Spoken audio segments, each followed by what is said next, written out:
네, 글로벌 증시 속 주요 이슈들 안에서 투자 아이디어를 발견해보는 라운드 테이블로 들어왔습니다. 오늘은 이완수 그리너리 투자자문 대표와 함께하겠습니다. 어서 오세요. 네, 안녕하십니까. 네, 아주 대표님. 거창하게 소개를 시켜주셔서 그럼요. 네. 우리 대표님 표정이 좋으시네요. 네, 뭐 요즘 뭐 좋은 일만 많아갖고 제가 연초에 그 어떤 분이 이마를 좀 이렇게 넓게 해야 네. 복이 들어온다 해서 이마를 넓게 했더니 계속 코스피하고 코스닥이 올라가요. 와, 네, 또 이게 그런 영향이 있었나요? 제 개인 네. 복이 아니라 국민 전체한테 복인 것 같아요. 투자가분들한테. 맞습니다. 네, 네. 코스피가 뭐 이렇게나 질주를 할 줄 몰랐어요. 사실은 이제 전반적으로 글로벌 시장 내에서도 아시아가 좀 질주를 하고 어떻게 보면 좀 독주를 하고 있는 상황이잖아요. 네, 네. 그래서 이제 그런 시장의 분위기를 어떻게 판단을 해봐야 될지 저희가 하나씩 살펴보도록 하겠습니다. 먼저 이번 주 초였죠. 트럼프 대통령이 이제 국정 연설을 통해서 어떤 성과들을 거두었는지에 대해서 이제 연설을 했습니다. 108분 동안의 뭐 연설이었는데 역대 가장 긴 연설이었다고 그렇죠. 하더라고요. 네. 저희도 실시간으로 좀 라이브 방송을 통해서 어떤 내용들이 오가는지를 전했었는데 이 안에서 저희가 주목해야 되는 포인트, 뭐 어떤 정치적인 리스크가 있었다든지 아니면 기대해 볼 수 있는 모멘텀이 있었다면 어떤 것들이 있었는지 자세하게 소개를 해주시죠. 108분 참 연세도 많으신데. 그러니까요. 그러니까 근데 저는 그 연설을 보면서 느꼈던 게 퍼포먼스가 네. 역시 네. 비즈니스맨이에요. 그렇죠. 네, 네, 맞아요. 사업가의 네. 기질이 너무나 뛰어나신 분이고 그 안에서 이제 어떤 퍼포먼스들이 하나하나 좀 눈여겨볼 만했다라는 네. 점은 또 새롭게 다가왔습니다. 네. 사실 이제 그 의회 시정 연설이죠. 연설을 기대했을 때는 다른 것보다 앞으로 이제 미국 그 연방 정부가 올해 어떻게 경제 발전을 좀 이끌어내고 아니면 시장을 이끌어갈 건가 이런 부분들을 좀 기대를 좀 했어요. 했는데 사실 108분 중에 반이 자화자찬이에요. 근데 자화자찬도 나중에 또 이제 언론들이 또 팩트 체크를 해요. 이게 네. 맞나? 지금 그 정도니까 인플레이션 자기가 완화시켰다고 말씀하시고 그다음에 불법 이민자 처리를 했고 그다음에 재정 적자도 이제 관세를 통해서 축소시켰고 그다음에 경제 발전도 3%대까지 이뤘다 이렇게 말씀을 하셨는데 전반적으로 이제 많은 부분들이 이제 공감이 좀 안 갔어요, 사실은. 네. 네, 그렇다 보니까 이제 민주당 부분들은 이건 좀 망상 상태가 아니냐 막 소중에 네. 고함도 지르시고 네. 소수 민족 관련돼 있는 의원분들은 또 막 그렇더라고요. 팻말도 들고 난리가 났었고 네. 그다음에 또 트럼프 대통령은 진짜 비즈니스맨답게 좀 미친 사람들 아니냐고 할 정도로 그랬죠. 사실 이렇게 저는 이게 국정 연설이라고 믿겨지지가 않더라고요. 네, 네. 너무 다이나믹하니까 네. 저희들도 한편의 드라마를 보는 것 같았습니다. 네. 그래서 사실 그렇게 얘기가 나오면서 근데 나중에 중요한 것은 그럼 올해를 어떻게 끌고 갈 건가 이걸 사실 얘기를 해주셨어야 되는데 그게 크게 안 나왔어요. 그러니까 계속 하던 걸 계속하겠다. 불법 이민자들 체포 그대로 계속하겠다. 관세 대법원에서 위법 판결 났지만은 다른 법을 통해서 더 강화시키겠다. 사실 이런 얘기들이죠. 그러다 보니까 시장에서 조금 약간 좀 불안해지기 시작하는 거죠. 왜냐하면 좀 정부가 매크로 상황들을 올해 매크로 상황이 어떨까를 좀 얘기를 해줘야 되는데 그런 내용들이 좀 많이 빠진 것 같아요. 특히 이제 증시 쪽에서 본다라 그러면 지금 다른 나라들은 주요국들은 이제 AI 사회로 진입을 하고 있거든요. 이에 맞는 사실 미국 내에서의 어떤 매크로 정책이라든지 이런 부분들 얘기해 주셔야 되는데 그런 얘기가 다 빠졌어요. 그러다 보니까 주식시장에서도 AI 관련주뿐만 아니라 이제 반도체주 그다음에 에너지 밸류체인 올해 이제 에너지 공급이 어떻게 될지도 사실 또 그것도 또 명확하지도 않아요. 계속 원자력만 말씀하시니까 그러다 보니까 소비 확대에 대한 전반적인 것도 이렇게 제대로 명확하게 제시를 못 해주고 그러다 보니까 결국은 시장이 조금 흔들린 게 아닌가. 그리고 언론들도 계속 팩트 체크로 가니까 이분이 거짓말을 했나? 다들 시장이 또 이런 생각도 해버리는 거잖아요. 네. 그리고 앞으로 얘기한 부분도 그렇게 본인들이 봤을 때는 이렇게 몸에 딱 와닿는 그런 상황들이 아니거든요. 그래서 이번 같은 경우는 저는 트럼프 대통령이 쇼맨십은 좀 나오셨지만은 물론 하키팀 금메달 땄으니까 막 데리고 들어와서 하키팀이 등장을 하더라고요. 네, 네. 그런 걸로 이제 비즈니스맨적인 건 보여줬는데 결론은 그 안에서 국민들이 생각하는 것은 투자가들이 생각하는 것은 올해 시장도 쉽진 않겠구나. 정부한테 기댈 게 과연 뭐가 있을까라는 게 네. 퀘스천 마크로 간 것 같아요. 그래서 저는 전반적인 이렇게 분위기는 으쌰으쌰하는 분위기였지만은 나온 내용이 없어요. 그래서 그거에 대한 좀 아쉬운 감이 있지 않을까. 네. 그래서 아마 이제 앞으로 더 봐야 될 것 같아요. 미국 증시는. 저도 이제 올해 미국 증시 같은 경우는 아마 1분기는 조금 조정장이 오지 않을까. 왜냐하면 트럼프 불확실성이 좀 많이 강화됐다, 커졌다 그 얘기인데 이걸 좀 빨리 해소를 좀 해줘야 어느 정도 완화를 시켜줘야 미국 증시가 다시 상승할 수 있는 그런 여지를 갖지 않을까 이렇게 그렇죠. 지금 보고 있습니다. 네. 상대적으로 아시아 증시에 비해서 미국 증시가 조금 네. 상승을 못했던 건 사실입니다. 그래서 이제 올해 11월에 트럼프 대통령이 이제 중간 선거를 앞두고 있는 상황 속에서 어떻게 하면 지지율을 좀 높이면서 시장에서도 긍정적인 모멘텀을 이끌어낼 수 있느냐가 향후의 핵심 포인트가 될 것으로 보입니다. 자, 그런데 이런 와중에 이제 트럼프 대통령이 지난해 저희를 네. 너무나 힘들게 했던 네. 그 관세에 대한 판결이 나왔습니다. 뭐 예상했던 대로 이제 위법이다라고 판결이 나왔는데 근데 여기에 오히려 또 그래? 그러면 내가 일단은 10% 아니 15%의 네. 관세를 이제 뭐 천편일률적으로 매기겠다. 네. 그리고 이외에 무역 협정을 체결한 국가들은 체결한 대로 내라. 그쵸. 이렇게 발표를 했잖아요. 네네. 그러다 보니까 뭐 재정 적자라든지 인플레이션 그리고 국채 금리에도 이게 맞나 하는 그런 심리들이 좀 반영이 되고 있는 것 같아요. 네. 앞으로 향후 이런 부분에 있어서는 네. 또 어떤 방향들이 제시가 될까요? 제가 보기에는 사실 변할 게 없을 것 같아요. 많은 분들이 지금의 상황에서? 왜냐하면은 사실 이제 대법원이 위헌 판결을 했잖아요. 근데 판결했을 때 우리가 행간을 잘 읽어보면은 트럼프가 관세를 부과하는 게 문제가 아니라는 거예요. 그건 관세는 뭐 당연히 부과해도 된다. 하지만은 적법하게 해라. 법에 맞춰서 하라는 거거든요. 네. 그러다 보니까 품목별 관세에 대해서는 얘기는 안 했어요. 왜냐하면 품목별 관세는 사실 관세법이라든지 이런 다른 법을 무역법을 통해서 이제 부과가 된 거거든요. 그리고 관세 환급에 대한 것도 얘기가 없어요. 그러니까 결국은 대부분도 같은 편이에요. 제가 보기엔 같은 같은 편이에요? 편이에요. 같은 편인데 딱 그거죠. 국가 비상경제권한법은 여기에 맞지가 않는다는 거죠. 그러면 법에 맞춰서 부과를 하라는 얘기예요. 그렇다 보면 트럼프 입장에서는 그럼 법을 바꿀게. 바꿔서 다시 원래 수준대로 강화시켜 놓게. 딱 이겁니다.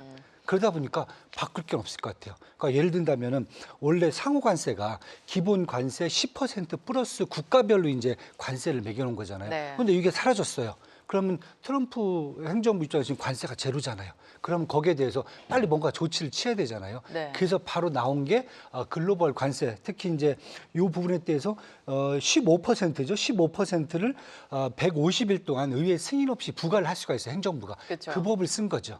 그래서 일단은 10% 기본 관세법만 대체를 해놓은 거예요. 네. 그리고 150일 안에 다시 각 국가별로 협상을 통해서 다시 관세를 재조정하고 투자협정했던 거 그대로 다 갖고 가겠다. 투자협정 맺은 것은 사실 관세법하고는 상관없는 거거든요. 그러다 보니까 저는 한 150일 지나면은 원상태로 되지 않을까. 원상 복귀. 그러면 이제 그 IPA 법에 이제 기반하여서 이제 그쵸. 관세를 부과했던 것을 네. 다른 이제 무역법을 들면서 그렇죠. 이제 네. 관세를 똑같이 부과하는 그런 상황이 연출이 될 수 있다. 그러면 기업들 중에서도 네. 이번 판결에 대해서 이제 환급 소송을 한 기업들이 있잖아요. 네네. 그럼 그런 기업들은 어떻게 해요? 제가 보기에는 의미가 없어요. 의미가 없어요? 예, 아. 본인들 입장에서는 사실 화가 나갖고 할 수도 있어요. 네네. 그런데 일단 대법원에 들어가려면은 최소한 4, 5년 걸려요. 4, 5년 걸리고 그다음에 수입업자 미국의 수입업자들이 이제 이제 소송을 걸잖아요. 근데 수입업자 입장에서는 그 돈을 낸 다음에 관세를 낸 다음에 관세만큼 물건에다가 가격을 인상해서 유통을 시켰단 말이죠. 그럼 결국은 사실 소비자들이 낸 거예요. 그러면은 대법원 입장에서도 그럼 수입업자한테 돌려주는데 수입업자들은 손해 본 게 없거든요. 관세 내고 그거 그대로 갖다가 거기다가 붙여서 또 물건값을 인상을 했으니까요. 그러면 도대체 누구한테 줘야 되느냐? 그러니까 이건 사실 어떻게 보면은 되게 정치적인 문제가 되기 때문에 이것 또한 4, 5년 걸릴 거란 말이죠. 그러면 언제 돌려받을까요? 저는 그 돌려받으려면은 아마 한 7, 8년 이상 걸릴 것 같아요. 이거. 그러네요. 거의 뭐 트럼프 대통령이 이제 그쯤 되면은 백악관에 안 계실 때 안 아닌가요? 계실 때죠. 네. 예. 그 다음 정부가 어떻게 얘기할 때 그럼 다음 정부는 우리가 안 했다 이렇게 끝나는 건데 그래서 사실 어디서 받을지 저는 굳이 하실 필요 없을 것 같아요. 저는 그냥 그건 거기서 끝난 거고 수입업자들도 어차피 그거 다 물건값에다가 붙여갖고 다 파는 건데 그걸 뭐라고 하기도 좀 그렇고 네. 자 이런 상태고요.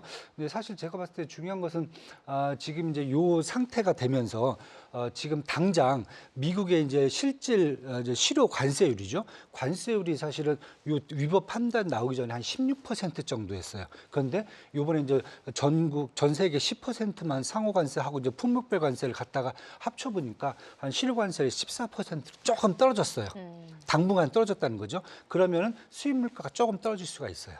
이 부분 생각한다면 인플레이션 약간 완화될 수 있고요. 이 부분에 대해서 미국이 이제 전반적인 이제 소비 조금 확대될 수 있고요. 만약에 10%가 우리나라 같은 경우는 사실 약간 유리하잖아요.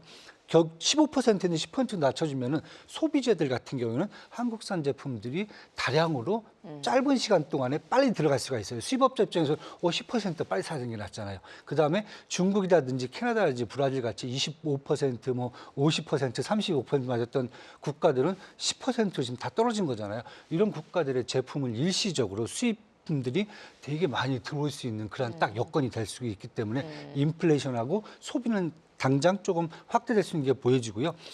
또 하나 걱정하는 게 이제 재정 적자잖아요.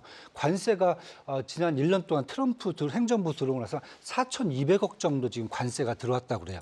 많이 들어온 거죠. 지금 재정 적자가 연방 재정 적자의 누적액이 33조 달러인데 4,200억 달러 정도가 들어오면서 사실 트럼프 1년 동안 누적 재정 적자가 쌓이진 않았어요. 그 정도가 됐기 때문에 근데 지금 실효 관세율이 16에서 14% 정도로 떨어졌다 그러면 제가 보기에는 올해도 한 6천억 달러 정도는 충분히 관세가 들어올 수 있다. 왜냐하면 작년에 트럼프도 와갖고 거의 한 5월 달부터 실질적으로 그랬죠. 관세가 올랐으니까 네. 다 합치면은 한 6천억 달러 정도 올해 관세 예상된다고 하면은 뭐 재정 적자 문제도 사실 제가 봤을 때는 뭐 베센트 장관 얘기했듯이 크게 사실 문제될 건 아닐 것 같거든요. 그렇게 본다면 제가 보기에는 약간 시간 차이만 있을 뿐이지 결론적으로는 똑같아진다. 저는 그렇게 지금 보고 있습니다. 네. 일단은 이제 그 뭐 다양한 수를 좀 따져봐야겠지만 향후에 트럼프 대통령이 이제 시행을 하려고 하는 그 관세 문제에 있어서는 결국에는 똑같은 결과를 우리가 보게 될 것이다라는 네, 평가를 해주셨습니다. 자, 그럼 이제 미국 시장으로 본격적으로 한번 들어가 볼게요. 그 안에서 엔비디아의 실적 발표가 있었습니다. 엔비디아 뭐 역시나 네. 어떻게 이렇게 한 분기도 빼놓지 않고 어닝 서프라이즈를 기록할 수 있는지 뭐 우등생이라고 해도 되겠죠. 뭐 사실 세계 최고 기업이죠. 네. 네, 그렇게 인정하셔도 되는데 사실 이번에 저는 좀 약간 아쉬웠어요. 어떤 부분이요? 실적은 사실 되게 좋았고 네. 전망치도 좋아요. 그러니까 실적이 지금 나온 게 4분기 정도가 681억 달러 지금 매출인데 이게 지난해에 비해서 전년 대비해서 73% 정도가 증가를 했거든요. 그러다 보니까 2025년도 전체 매출이 전년 대비해서 한 68% 정도 증가가 됐어요. 그리고 올해죠. 2026년 매출 전망치도 한 지금 60% 이상을 잡고 있어요. 그러니까 해마다 60% 이상, 전에는 뭐 200% 나왔지만은 이 정도 매출을 증가시킨다는 게 사실 쉽지가 않거든요. 그렇죠. 그런데 주가는 당일날 조금 오르고 네. 어제 같은 경우 5%가 확 빠져버렸어요. 네. 네. 뭐 시장에 대한 기대감이 너무 크지 않은가. 저는 이제 사실 이제 그런 부분을 좀 보고 있고요. 근데 뭐 지금 AI하고 이제 미국 같은 경우 이제 반도체주들이 워낙 많이 상승했기 때문에 당분간 조정은 좀 보셔야 될 것 같고요. 하지만은 이게 조정이지 저는 AI 기술주들의 어떤 상승 국면이 끝났다, 완전히 마무리가 됐다라고 보진 않아요. 조정받고 다시 랠리는 더 지속될 수 있다. 왜냐하면 여기 지금 젠수영 대표가 얘기한 게 이런 얘기를 했어요. AI 인프라 투자가 단기 사이클이 아니라 구조적인 성장 국면에 진입했다. 그래서 얘기한 게 뭐냐면 두 가지를 얘기합니다. 첫 번째는 AI 산업 자체가 미국에서 글로벌로 지금 확대가 된 거예요. 그랬죠. 전에는 미국에서만 AI 센터를 막 데이터 센터를 짓고 있는데 지금 전 세계에서 그걸 짓겠다고 아우성이잖아요. 두 번째는 기존에는 AI 반도체만 필요했어요. 그러니까 뭐냐면은 뭐 추론이라든지 학습에 관련돼 있는 블랙엘 이런 것들만 사실 필요하다고 막 생각을 했어요. 근데 지금은 AI 산업 자체가 사회로 진입하면서 자율주행이라든지 아니면 우주항공이라든지 아니면 뭐 다양한 분야 헬스케어 이런 쪽에서 계속 지금 AI에 대한 플랫폼에 대한 어떤 수요가 계속 지금 증가를 하고 있거든요. 그럼 AI 산업 자체가 지금 전반적으로 확대가 된다라고 그러면 여기에 인프라는 더 필요하다는 거죠. 그렇다고 보면은 지금 인프라가 초기 국면 단계다, 성장의 초기 단계다 얘기한다고 그러면 제가 보기에는 기술주들이 앞으로 4, 5년은 더 성장 사이클을 갖고 갈 수 있다는 얘기가 되는 거거든요. 그리고 회계상으로도 이렇게 표시를 내줬어요. 젠수장이 이제 회계 발표를 해줬는데 올해만 해도죠. 한 150조 원 정도 우리나라 돈으로요. 150조 원 정도의 D램이라든지 아니면 HBM을 사야 되는 수요가 딱 나와 있어요. 그래서 그걸 딱 보는 순간 그러면 올해도 여기는 벌써 선주문된 게 엄청나다는 거죠. 그중에서 지금 우리가 또 얘기하는 게 한 70조 원에서 한 80조 원 정도는 삼성전자, SK 하이닉스의 HBM 아니면 뭐 PVDDR인지 GDDR 같은 제품들을 살 거라는 게 지금 눈에 딱 보이는 거거든요. 그러다 보니까 이렇게 보면은 저는 엔비디아 같은 경우 앞으로 사실 글로벌 최고 기업으로서 위치는 계속 더 나갈 수 있을 것 같고요. 거기다가 올해 이제 엔비디아 같은 경우에는 기존에는 이제 블랙웰하고 지포스라든지 요 정도 상품들이 사실 이제 가장 크게 이제 뭐 호퍼라든지 이런 상품들이 대부분인데 올해 같은 경우 하반기부터는 이제 베라죠. 베라 같은 경우는 CPU예요. 그다음에 루비는 이제 GPU거든요. 이 신상품들을 하반기부터 또 본격적으로 공급하겠다라고 그래요. 그러면은 전반적으로 봤을 때 지금 성장이 초기 국면 단계는 확실히 맞다. AI 산업이. 그리고 거기에 맞는 AI 인프라를 제공해주는 반도체 산업 같은 경우에는 이 사이클에 맞춰갖고 저는 최소한 4, 5년은 계속 갈 수 있는 사이클이 눈에 보이지 않는가. 그걸 사실 이번에 엔비디아가 얘기를 한 거고요. 전전날 뭐 시트리니 리서치가 나와갖고 뭐 갑자기 AI 공포감을 막 불어넣었어요. 네. 솔직히 말씀드리라고. 근데 제가 읽어보니까 무슨 이게 뭐 디스토피아냐, 유토피아냐 이런 사실 공상과학 소설 얘기가 좀 커진 느낌이었긴 했는데 그런 문제들을 조금 어느 정도 정리를 좀 해준 게 아닌가. 예, 그런 측면에서 본다 그러면은 실적이 좀 밀린 것은 뭐 전반적으로 AI 산업이라든지 아니면 그다음에 반도체는 매출을 보여주고 있지만은 AI 산업들은 아직까지 이제 투자에 대비해서 매출을 아직까지 보여주지 못하고 있거든요. 그런 우려감들이 약간씩 녹아들어 있기 때문에 이런 부분들은 계속 제가 본 성장 단계 사이클에서는 계속 나오는 리스크들이거든요. 그래서 그 리스크들이 어느 정도 완화되면 다시 또 성장 사이클로 돌아갈 수 있지 않을까 네. 이렇게 지금 보고 있습니다. 엔비디아가 어쨌든 그 섹터 안에서는 큰 형 역할을 톡톡히 해주는 것 같습니다. 그런데 이번 실적 발표 이후로 사실은 주목을 해야 되는 부분은 엔비디아는 주가가 내렸지만 네. 그 수혜를 우리나라에서 받았어요. 그렇죠, 근데 맞습니다. 이제 국내에서 받았고 그 역할에 이제 코스피가 단숨에 6,300선을 돌파했고요. 네. 오늘은 조정을 받고 있긴 하지만 네. 그리고 이제 삼성전자와 SK 하이닉스가 뭐 20만 전자 그리고 100만 닉스를 달성한 흐름들이 나왔습니다. 자, 포모를 느끼는 분들이 굉장히 많으실 것 같은데 뭐 저 역시도 그렇습니다만 이제 국내 증시 대응 전략은 어떻게 세워봐야 될까요? 이제 6,300 정도 오니까 다들 이것도 고평가 아니야? 그러니까요. 예, 버블이 아니야? 왜냐면 너무 단기간에 지금 지수가 2배가 됐습니다. 그렇죠. 그 얘기를 하면서 갑자기 막 다들 인버스 뭐 레버리지를 막 쓰시는 분들이 생겼어요. 담대하신데요. 저는 전혀 그거 하지 마시라. 예, 저는 짐 싸들고 말리고 싶어요. 왜냐하면 이제 그걸 제가 잠깐만 설명을 좀 드릴게요. 첫 번째가 뭐냐면은 국내 주요 기업들의 밸류에이션들이 계속 상향 조정이 돼요. 그게 무슨 의미냐면은 자고 나면은 그래 누가 또 발표를 해요. 삼성전자 2020년도 이익 성장이 한 뭐 100조 원이 되겠다. 근데 지금 140조 원까지 올라왔어요. 작년에 40조 원을 찍었거든요. 누적 이익이요. 네. 근데 올해 같은 경우는 지금 뭐 거의 200%, 150%막 이렇게 지금 잡혀나 있어요. 그렇다고 보면은 이익 성장률 속도는 막 이렇게 올라오잖아요. 그런데 주가는 17만 원에서 그게 이제 작년 것까지 반영된 게 17만 원이거든요. 지금 이제 20만 원 딱 넘었잖아요. 그랬죠. 아직까지도 삼성전자의 올해 이익 시장 전망치 있잖아요. 그걸 못 따라가요. 그러니까 성장 전망치가 더 빨라요. 그리고 삼성전자 이제 SK 하이닉스 여기 따라가지 못해요. SK 하이닉스도 올해 140조 원 영업이익을 보고 있는데 작년이 42조를 찍었단 말이죠. 그러면 올해 같은 건 3배예요. 200%예요. 40조에서 네. 140조니까. 그 2025년도 이익 전망치를 딱 이익에 대한 것을 딱 찍었을 때가 SK 하이닉스가 60만 원이란 말이죠. 65만 원, 70만 원 사이인데 그럼 올해 140만 원 나와야 되는 거죠, 최소. 네. 그러니까 지금 많은 분들이 주가는 당연히 많이 올랐어요. 그런데 밸류에이션을 놓고 보면은 아직도 밸류에이션이 정상화가 안 돼 있다는 상황이죠. 아직도. 그렇죠. 그러니까 이게 이 반도체만 당장 그런 게 아니에요.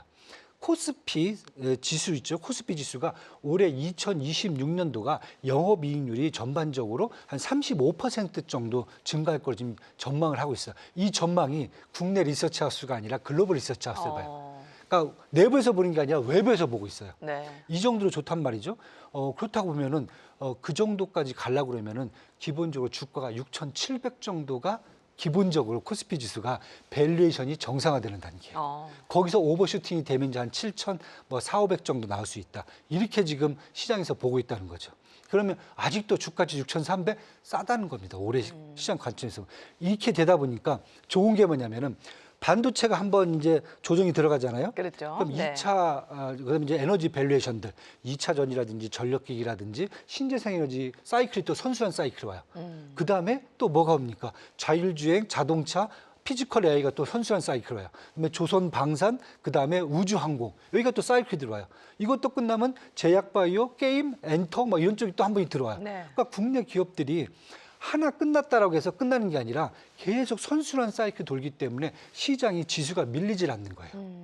이게 첫 번째고 두 번째는 수급이 너무 좋아요. 제가 그래서 역 리버스를 걸지 말라고 하시는 거예요. 왜냐하면 리버스라는 제품들은 공매도라는 제품들은 시장에 수급이 타이트할 때 하는 거거든요.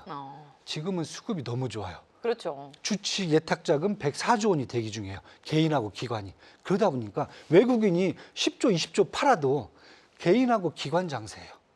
우리 자체적으로 돈을 돌려도 발전기가 잘 돌아가요, 지금. 여기에다가 국민성장펀드 150조 원 지금 대기 중에 있죠. 네. 만약에 올해 6월 달에 MSCI 선진국 지수 편입되면 패시브 자금 제가 보기엔 100조 원 정도 유입돼요.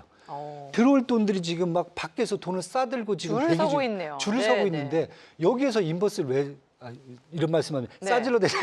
저는 질러 댈 필요가 없는 거예요.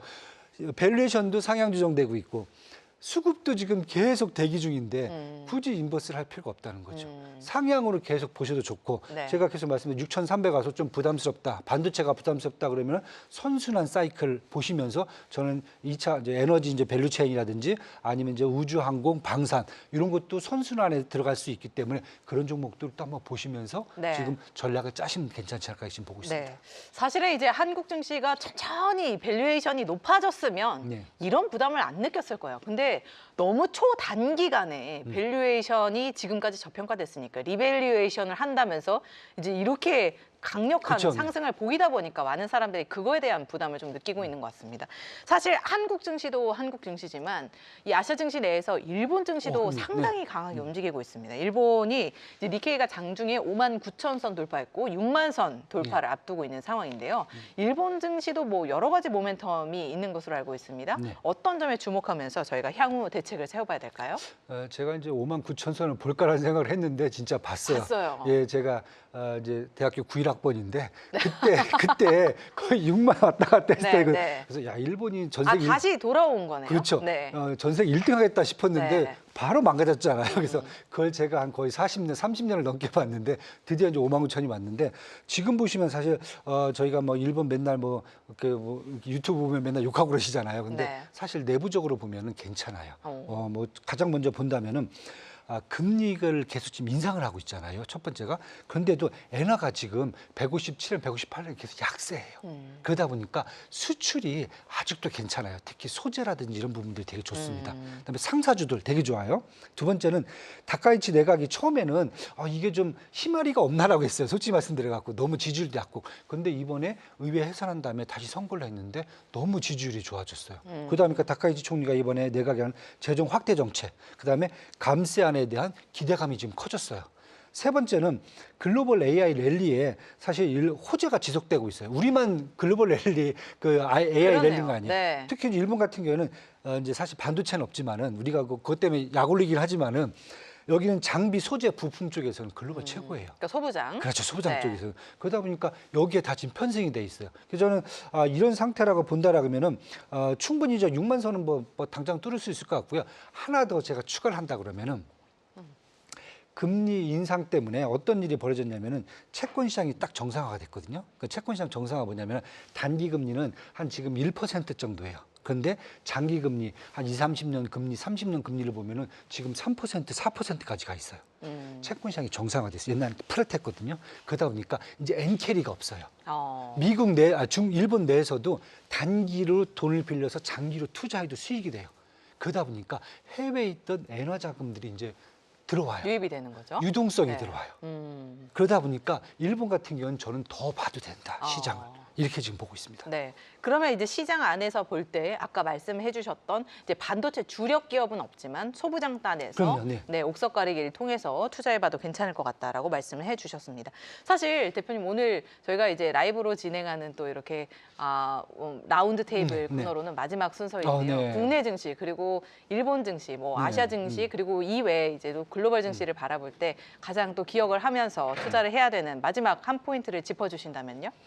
일단은 첫 번째로 글로벌 AI 랠리에 주목을 하세요. 예. 글로벌 AI 글로벌 랠리? AI요. 네. 근데 거기에 따른 밸류 체인까지 보자. 그래서 저는 이제 반도체라든지 AI 소프트웨어라든지 에너지 밸류 체인 이렇게까지 한번 세트로 보시면은 아마 대만, 중국, 한국, 일본을 다 아우르는 그러한 시장의 컨셉이 되지 않을까 이렇게 지금 하나 좀 말씀드리고 싶습니다. 네, 좋습니다. 어쨌든 지금 큰 틀에서는 글로벌 AI 랠리에 주목하면서 그 다리로 같이 이제 밸류 체인들을 함께 보자라는 말씀까지 전달을 해주셨습니다. 자, 그럼 오늘 이야기는 여기까지 듣도록 하겠습니다. 오늘 말씀 고맙습니다. 네, 감사합니다.